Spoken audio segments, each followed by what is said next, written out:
Stocks வாங்கி விற்று தலைவலியோடு இருக்கிற இன்வெஸ்டராக நீங்கள் இருக்க வேணாம்னு நினைக்கிறீங்களா? மியூச்சுவல் ஃபண்டில் தாராளமாக நீங்கள் இன்வெஸ்ட் பண்ணலாம்.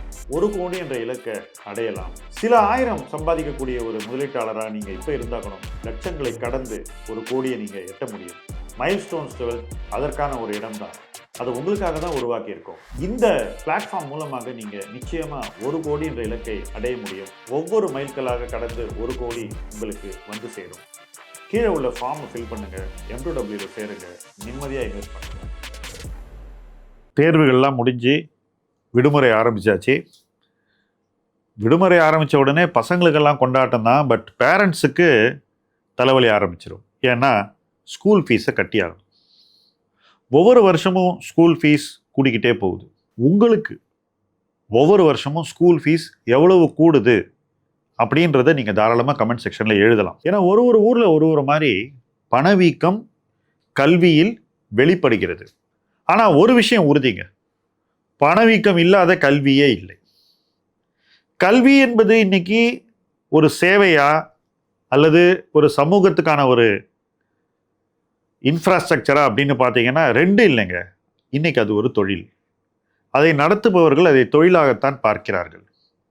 அப்படி இருக்கக்கூடிய ஒரு சூழ்நிலையில் கல்விக்கான காஸ்ட்டு கூடிக்கிட்டே தான் போக போகுது. அப்போ வருங்காலத்தில் நம்ம பசங்களுக்கு என்ன கல்வி கொடுக்கணும்னு நினைக்கிறோமோ அல்லது அவங்க என்ன கல்வியை பெற விரும்புகிறாங்களோ, இது 2த்துக்கும் ஒரு காஸ்ட் இருக்க தான் போகுது. நீங்கள் நினைக்கிறதுக்கு எக்ஸ் அமௌண்ட் இருந்தால் பசங்க நினைக்கிறதுக்கு 2x இருக்குது. இதுதானே இன்னைக்கு இயல்பு. சம்டைம்ஸ் 3x 5x எல்லாம் இருக்குது ஃபாரின் போனாக்கா. ஸோ இதை நிச்சயமாக ஒருத்தர் எதிர்கொண்டு தான் ஆக வேண்டும். கல்விக்கான பணவீக்கத்தை நீங்கள் எதிர்கொள்வது எப்படி? இன்னைக்கு இந்த வீடியோவில் நம்ம இதை தான் பேச போகிறோம். அது பேசுறதுக்கு முன்னாடி ஒரு முக்கியமான பாயிண்ட்டை நான் இங்கே சொல்ல போகிறேன். இன்னைக்கு நம்ம நாட்டில் இருக்கக்கூடிய வளர்ந்த மாநிலங்களில் முக்காவாசி ஃபேமிலிஸ் வந்து 1 child பிரின்சிபல் ஃபாலோ பண்ணுறாங்க. என்ன ரீசன் அப்படின்னு கேட்டாக்கா, கல்வி செலவுகளை எங்களால் ஏற்க முடியாது அப்படின்னு சொல்கிறாங்க. இது சரியான வாதமா அப்படிங்கிறத முதல்ல பேசுவோம். அதுக்கப்புறம் கல்வி செலவை எப்படி எதிர்கொள்வது அப்படிங்கிறத பற்றி டீட்டெயிலாக பேசுவோம். ஃபஸ்ட்டு, இது சரியான வாதமா? பணம் இல்லாதனால தான் சிங்கிள் சைல்டு அப்படிங்கிறது என்னை பொறுத்த வரைக்கும் இது தவறான வாதம். உங்கள் வருமானத்திலிருந்து நீங்கள் உங்கள் குழந்தையினுடைய கல்வியை முழுவதும் சப்போர்ட் பண்ணோம் அப்படின்னாக்கா மேபி இந்த வாதம் ஓரளவுக்கு உண்மை. ஆனால் உங்கள் குழந்தை பிறந்த உடனே அந்த குழந்தையின் கல்விக்கு நீங்கள் பணத்தை சேர்க்க ஆரம்பிச்சிங்கனாக்கா, அந்த பணத்தை நீங்கள் காம்பவுண்டிங் மூலமாக வளர்க்க ஆரம்பிச்சிங்கனாக்கா, நிச்சயமாக உங்களுக்கு இது ஒரு சுமையாக இருக்காது. பிரச்சனை என்ன தெரியுமா? ஸ்கூலில் சேர்க்கறதுக்கு 1 மாதம் முன்னாடி தான் அதுக்கு பணம் எங்கேருந்து வரும் அப்படின்னு 99% குடும்பங்கள் யோசிக்கிறாங்க. யாருமே முன்னாடி பிளான் பண்ணுறதில்ல.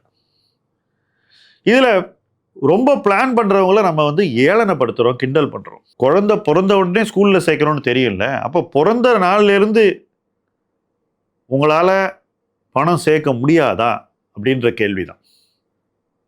ஒரு குடும்பம் மாதம் 6000லேருந்து 10,000 ரூபாய் குழந்தையின் வருங்கால படிப்புக்கு பிறந்த மாதத்திலிருந்து சேமிக்க ஆரம்பிச்சாக்கா, ஒவ்வொரு பிறந்த நாளுக்கும் வரக்கூடிய பெரியவர்களுடைய கிஃப்ட்ஸ் பணமாக வரதில்லை, அதையெல்லாம் அந்த கார்பஸ்லேயே போட்டிங்கனாக்கா 4 வருஷத்தில் குறைஞ்சபட்சம் நீங்கள் ஒரு 2 லட்சம் ரூபாய் சேர்த்துருப்பீங்க. அது உங்கள் சேமிப்பு. அது காம்பவுண்டிங் மூலமாக கொஞ்சம் வளர்ந்துருக்கும். எவ்வளவு அப்படின்னு நான் இந்த கணக்கை இந்த இடத்துல போட விரும்பல. ஏன்னா அது வளர்ந்துருக்கும்ன்ற ஒரு நம்பிக்கை உங்களுக்கு இருந்ததுன்னா நீங்கள் நிச்சயமாக அதை சரியாக செஞ்சுருப்பீங்க, சரியாக வளர்ந்துருக்கும். இப்போ அந்த பணத்தை வச்சே நீங்கள் வந்து ஸ்கூலில் சேர்த்துடலாம். இப்போ தொடர்ந்து நீங்கள் அந்த பணத்தை அதே அளவு சேமித்து மாதம் க்ரோ பண்ண ட்ரை பண்ணுறீங்க. கல்வி தவிர அந்த பணத்தை வேறு எந்த செலவுக்கும் நீங்கள் எடுக்கிறது இல்லை. இப்போ என்ன ஆகும்னாக்கா, ஒரு குழந்தைக்கு நீங்கள் இந்த மாதிரி மாதம் ஒதுக்கக்கூடிய பணம் வளர்ந்து கொண்டே இருக்கும். ஒவ்வொரு ஆண்டும் எப்படி ஃபீஸு எவ்வளோ பர்சன்டேஜ் கூடுதோ அதே அளவு உங்கள் சேமிப்பும் கூடணும். ஏன்னா இல்லைன்னா பணவீக்கம் உங்களை பாதிச்சிடும்.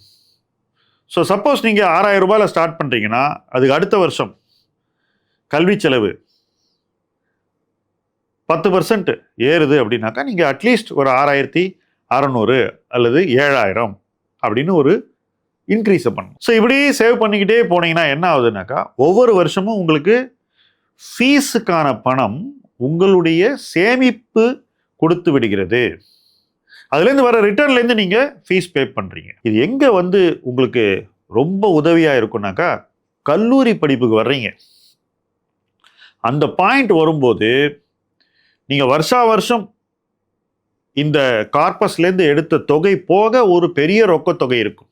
அந்த இடத்துலையும் நீங்கள் மொத்தம் எடுக்க வேண்டிய அவசியம் இல்லைனாக்கா அந்த பணம் மேலும் உங்களுடைய குழந்தையின் பெயரில் வளர்ந்து கொண்டே இருக்கும். இதில் பிறந்த வருஷத்துலேருந்து ஒரு 18 வருஷம் காம்பவுண்டிங் உங்களுக்கு கிடைக்குதுன்னு வச்சுக்கோங்களேன். நீங்கள் அதுக்குள்ளேயே கல்வியின் செலவுகளை மெயின்டைன் பண்ணுறீங்க, மாதம் நீங்கள் சேவ் பண்ணுறீங்கன்னா ஃபஸ்ட்டு நீங்கள் ஒரு பைசா கடன் வாங்கி உங்கள் பசங்களை படிக்க வைக்க மாட்டீங்க.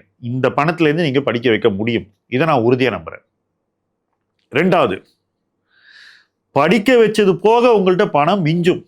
3வது, உங்கள் பசங்களுக்கு எப்படி பணத்தை நீங்கள் கல்விக்காக உருவாக்குனீங்க, எப்படி அவங்கள படிக்க வச்சிங்கன்றது கிட்டத்தட்ட ஒரு டாக்குமெண்ட் மாதிரி ஆகிடும். நீங்கள் க்ளீனாக எக்ஸ்பிளைன் பண்ணலாம், இதான் நான் பண்ணேன் உனக்காகன்னு.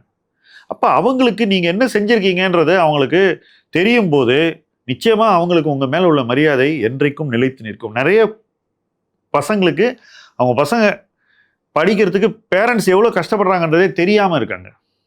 இதை நீங்கள் தெரியப்படுத்திக்கிட்டே வரும்போது பணம் சார்ந்த உளவியல் அவங்க வாழ்க்கைக்குள்ளே வந்து சரியான இடத்துல உட்காந்துரும். ஸோ கல்வி கொடுப்பதற்கு பணம் இல்லை, அதனால எனக்கு இன்னொரு குழந்தை இல்லைன்னு சொல்றவங்க நிச்சயமாக இதை பற்றி கொஞ்சம் யோசிக்கலாம், தப்பில்லை. ஏன்னா it is self financing provided you save correctly.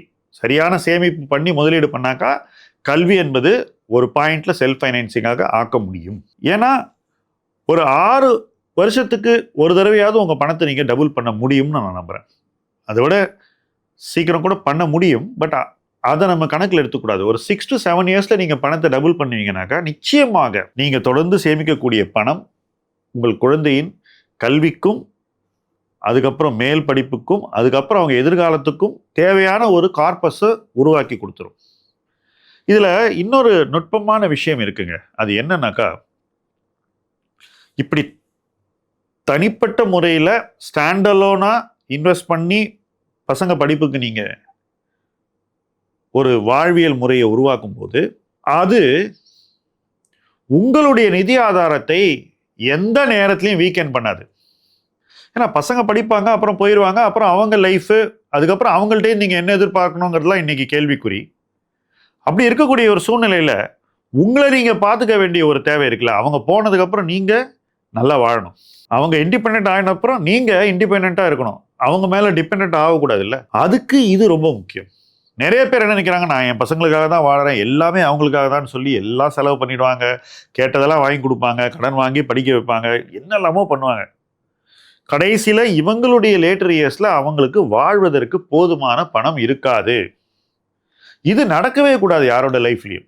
இது நடக்கவே கூடாதுன்னா பசங்களுடைய படிப்புக்கான நிதி ஆதாரத்தை காம்பவுண்டிங் மூலமாக உருவாக்கி அதுவே அவங்களுடைய படிப்பை பார்த்து கொள்ளும் அளவு அதை சரியாக வழி நடத்தி அதுக்கப்புறமும் பசங்களுக்கு வேணா அது பணமாக இருக்குன்ற லெவலில் விட்டீங்கன்னாக்கா நீங்கள் உங்களுக்காக செய்யக்கூடிய விஷயங்கள் தொடர்ந்து நடந்துக்கிட்டே இருக்கும். உங்களுடைய ரிட்டையர்மெண்ட்டுக்கு, நீங்கள் லேட்டர் இயர்ஸில் ட்ராவல் பண்ணுறதுக்கு, உங்களுக்கு ஒரு பீரியடில் வேலை செய்ய வேணான்னா உங்கள் வேலையை விட்டுட்டு நீங்கள் வீட்டில் இருந்தீங்கன்னா உங்கள் கார்பஸே உங்களை பார்த்து கொள்வதற்கு, ஸோ நீங்கள் தேட விரும்புகிற வாழ்க்கையை சப்போர்ட் பண்ணக்கூடிய ஒரு ஃபைனான்ஷியல் ஸ்ட்ரக்சரை நீங்கள் உருவாக்க முடியும். ஸோ இது ரெண்டும் ரொம்ப டீப்லி கனெக்டட். ஸோ இத்தகைய ஒரு நிதிமயமான வாழ்க்கையை ஏதோ 1% 2% நபர்கள் தான் உருவாக்குறாங்கன்றது தான் இன்னைக்கு வருத்தமான ஒரு விஷயம். என்னை பொறுத்த வரைக்கும் 100% நபர்கள் இதை நிச்சயமாக செய்ய முடியும். அப்படி செய்யும் போது அவங்க வாழக்கூடிய வாழ்க்கை ஒரு முழுமையான வாழ்க்கையா இருக்கும், குறையில்லாத வாழ்க்கையாக இருக்கும், கவலை இல்லாத ஒரு வாழ்க்கையா இருக்கும். மேபி ஒன்றிற்கு பதிலாக 2 பிள்ளைகள் உள்ள ஒரு குடும்பமாக அவங்க வாழ முடியும். இது எல்லாத்துக்கும் தேவை ஃபைனான்ஷியல் டிசிப்ளின், பிளானிங், எக்ஸிக்யூஷன். இதையெல்லாம் எல்லாரும் செய்ய முடியும். இன்னைக்கு வருமானம் ஒரு பிரச்சனை இல்லை, வாழ்க்கை முறை ஒரு பிரச்சனை இல்லை, டிசிப்ளின் தான் ஒரு பிரச்சனை. அதை எப்படி நம்ம லைஃபுக்குள்ளே கொண்டு வர போகிறோம் அப்படிங்கிறதா உங்களுக்கான சேலஞ்ச். நிச்சயமாக இந்த வீடியோ பார்த்த பல பேர் உங்களுக்கு என்ன தோணுது அப்படிங்கிறத கமெண்ட் செக்ஷனில் எழுதணும். ஏன்னா நம்ம இந்த வீடியோவில் பேசியிருக்கிற விஷயம் எல்லோருக்குமானது. நீங்கள் அதை பற்றி என்ன நினைக்கிறீங்க? நீங்கள் அதை செஞ்சுருக்கீங்களா, சரியாக செய்யலையா? இதையெல்லாம் நீங்கள் நிச்சயமாக எழுதணும். கடைசியாக ஒரு பாயிண்ட்டை சொல்லி இந்த வீடியோவை கம்ப்ளீட் பண்ணுறேன். ஒவ்வொரு வருஷமும் ஃபீஸ் கட்ட வேண்டிய நேரத்தில் நீங்கள் போய் லோன் வாங்கி ஃபீஸ் கட்டுறீங்க, பர்சனல் லோன் வாங்குறீங்கனாக்கா உங்கள் வாழ்க்கையில் நீங்கள் நிதி பழக்க வழக்கங்களை நிச்சயமாக அவசர கதியாக மாற்றிக்கொள்ள வேண்டும் என்ற அறிகுறியை நீங்கள் நிச்சயமாக எடுத்துக்கொள்ள வேண்டும். It's a very serious crisis if you are borrowing money to pay fees. அப்போ இதை நீங்கள் மாற்றி அமைத்துக் கொள்ள வேண்டிய ஒரு தேவை உங்களுடைய எதிர்காலத்திற்கு அவசியமாகிறது. அதை நிச்சயமாக நீங்கள் புரிந்து கொள்ள வேண்டும் என்பதுதான் என்னுடைய வேண்டுகோள். இது போன்ற சோஷியலி ரெலவெண்ட் இஷ்யூஸை நம்ம இந்த களத்தில் தொடர்ந்து பேசுவோம். இதனால் பலருடைய வாழ்க்கை மாற வேண்டும் என்பதுதான் நம்முடைய நோக்கம். அந்த நோக்கம் நிறைவேற இணைந்து பயணிப்போம். முதலீட்டு களம் உங்கள் களம். நன்றி.